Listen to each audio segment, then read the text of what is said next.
আরাফার দিনে আল্লাহ তাআলা বিশেষ করে দোয়া কবুল করেন। এ সম্পর্কে তিরমিজি শরীফের 3585 নম্বর হাদিস নবী আলাইহিস সালাম বলেছেন, আন আমর ইবনে শুআইব আন আবিহি আন জাদ্দিহি আন্না নবী সাল্লাল্লাহু আলাইহি ওয়াসাল্লাম قال خير الدعاء دعاء يوم عرفه, যে শ্রেষ্ঠ দোয়া হলো আরাফার দিনের দোয়া।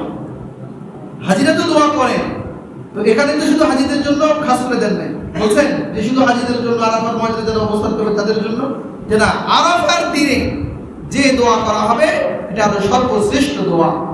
এজন্য বিশেষ করে অন্যান্য সময় আমরা দোয়া করব, আরাফার দিনে আমরা আমাদের প্রয়োজনগুলোকে আল্লাহ তাআলাকে বেশি বেশি বলব।